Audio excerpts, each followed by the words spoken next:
Olá, essa apresentação é referente ao artigo que tem como título Reconhecimento de faces e identificação de regiões de interesse em cenas para o acompanhamento baseado na movimentação de servomotores e inteligência artificial.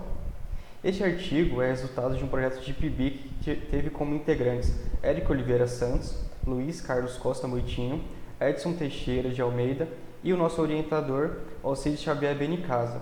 Nós somos da Universidade Federal de Sergipe, do campus Professor Roberto Carvalho, do Departamento de Sistemas de Informação.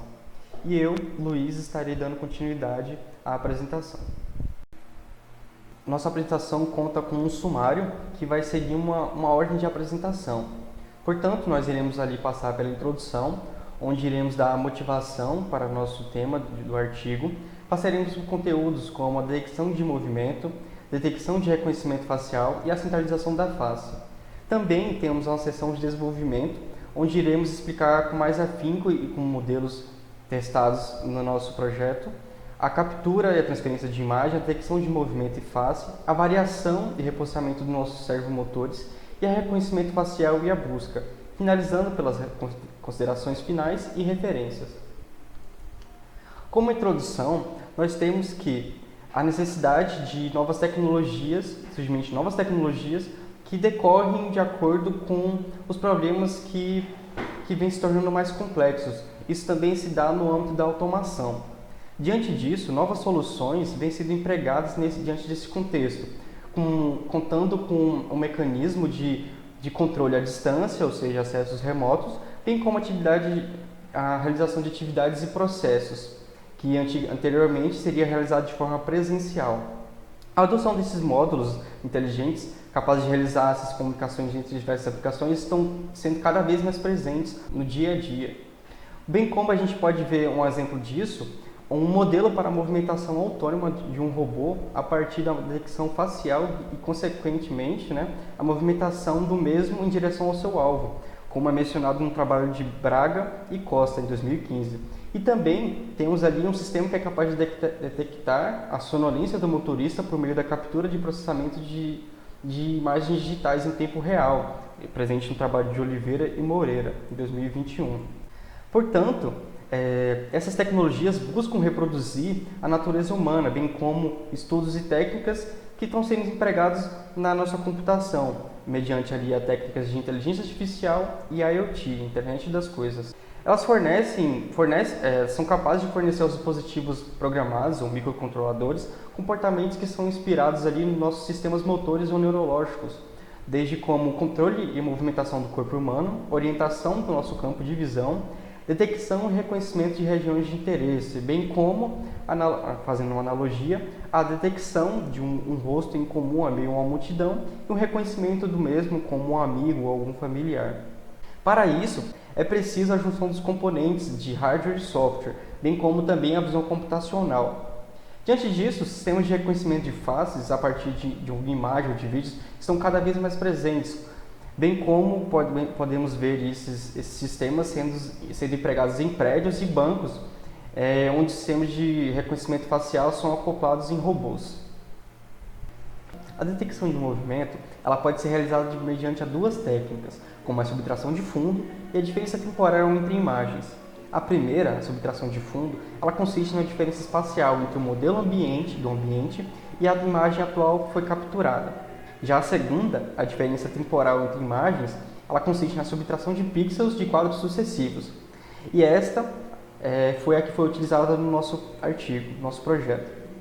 A diferença temporal entre imagens é dada pela função dx,yt, que estabelece as seguintes condições, como é prescrito na imagem logo abaixo, onde temos que td é um limiar pré-determinado, que é estabelecido, f de yt corresponde a uma imagem tomada no tempo t, f de x, yt menos 1 é uma outra imagem da sequência em um tempo anterior. A dx, yt é responsável pela imagem do movimento. A detecção facial, ela consiste lá em identificar e isolar as áreas referentes a uma face em uma imagem digital. Ela é uma das primeiras fases ali que temos no nosso projeto. Essa análise ali, ela consiste ali em identificar o formato do rosto, da cabeça, a altura dos olhos, nariz, a aparência da face ou a combinação dos mesmos. A maioria dos algoritmos de detecção facial são baseados em detectar o formato do rosto, bem como também extrair as informações destes, né? O algoritmo que foi utilizado no nosso projeto para a detecção facial foi o Viola Jones, onde ele é responsável por encontrar partículas de imagem que apresentam a diferença de contraste, que são denominadas como características de Haar. Essas características de Haar, elas são padrões que são encontrados a partir de um modelo de treinamento. A aplicação do detector é realizada de forma integral, ou seja, deslizando as características sobre a imagem e realizando cálculos e computando as medidas de valores dos pixels.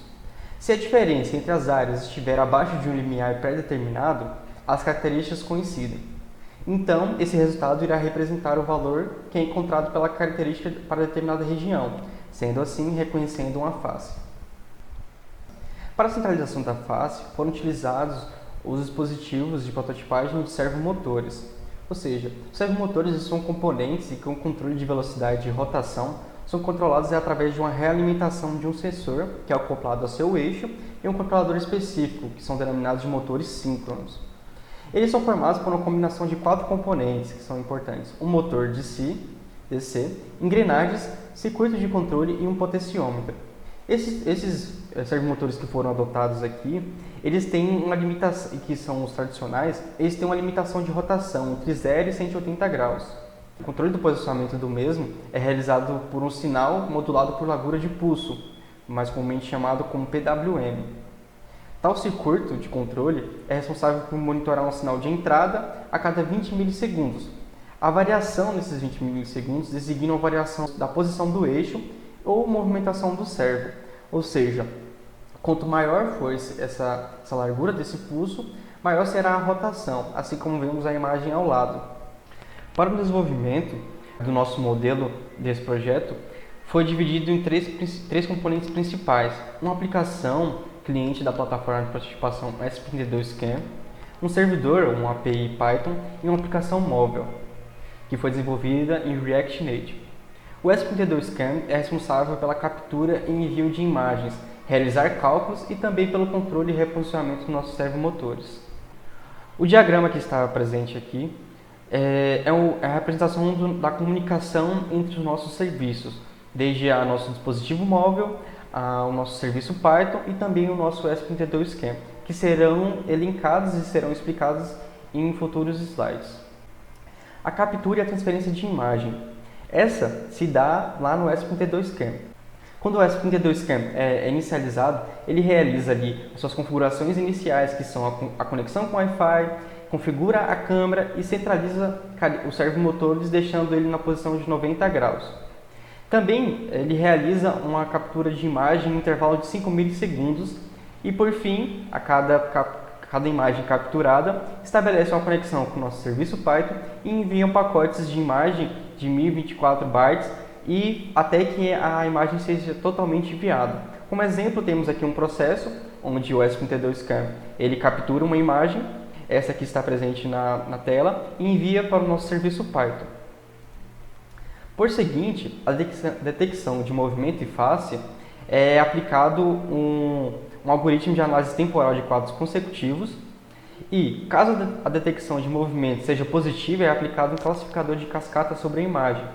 Nós utilizamos como esse classificador a biblioteca OpenCV.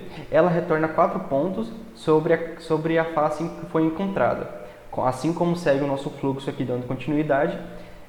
No nosso serviço Python, que já com a imagem em mãos, realiza esse recorte da face encontrada. Para tanto, é necessário identificar a maior face encontrada na imagem, baseado no tamanho de pixels de cada uma. Ou seja, após ser encontrada a face, que está em evidência na imagem, é necessário converter os seus pontos em apenas um ponto que irá representar o ponto central da face. Posteriormente, as coordenadas do ponto central da imagem são enviadas para o módulo de centralização de face, ou seja, é retomado para o ESP32CAM. A variação angular e reposicionamento dos servomotores se dá no recebimento dos valores finais que os servos devem assumir ao final do processo, ou seja, dispostos em termos de x e y, assim como é visto no plano cartesiano. O cálculo para encontrar o ângulo do local de atenção atual até a coordenada recebida é baseado numa distância euclidiana. Para o nosso contexto, foi aplicado a distância euclidiana entre 3 pontos. Entre o ponto A, que é o local de atenção atual, o ponto B, o posicionamento da câmera, ou seja, o posicionamento do nosso ESP32CAM, e C, a coordenada recebida referente ao alvo. Esta aqui foi enviado pelo nosso serviço Python como retorno do processamento da detecção facial. Para isso, para obter um ângulo entre o local atual e o alvo, é representado na figura 2, 3 e 4, como são descritos abaixo aqui.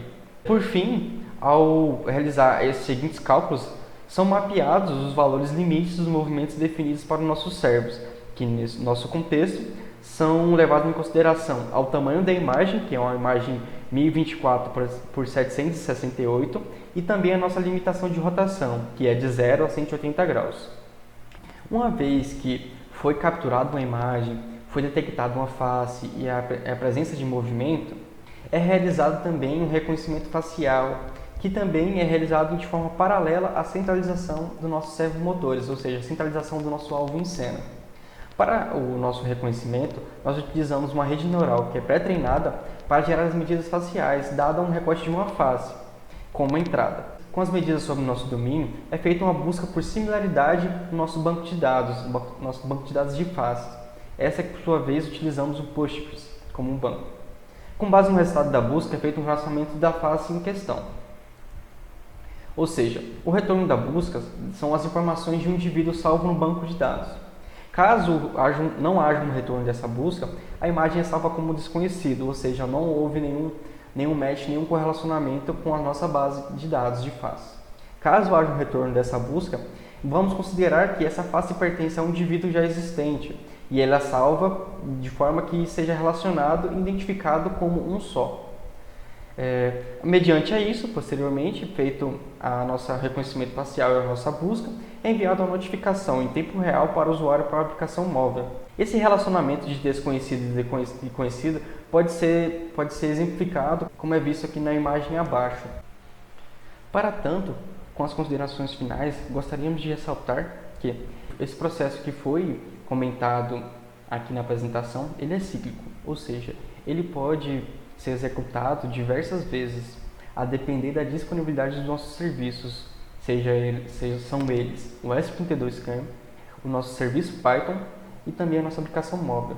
Ou seja, nós percorremos desde a captura da imagem, detecção da face e também a detecção de movimento, e em paralelo a centralização de um alvo em cena, ou seja, no nosso contexto uma face, e também o reconhecimento ou não de um indivíduo, bem como a notificação do mesmo em um aplicativo móvel. Para tanto, como forma de sofisticar o nosso trabalho, também é viável explorar outros métodos para que sejam aperfeiçoados, bem como a captura de cena em tempo real, estudos sobre a utilização de outras técnicas para detecção de face em movimento, comparando já com os resultados que já foram obtidos, o controle do passo dos servomotores e a centralização do alvo. Ainda também pode ser exploradas novas formas para o aperfeiçoamento entre as entidades no processo de reconhecimento facial, bem como a definição de um limite de armazenamento de fotos utilizadas no reconhecimento de cada pessoa no banco de dados, ou seja, um limiar de fotos que representem e que sejam suficientes para identificar um indivíduo, bem como buscando salvar apenas as melhores amostras disponíveis para o mesmo. Essas são as nossas referências utilizadas no nosso projeto e ficamos abertos para dúvidas.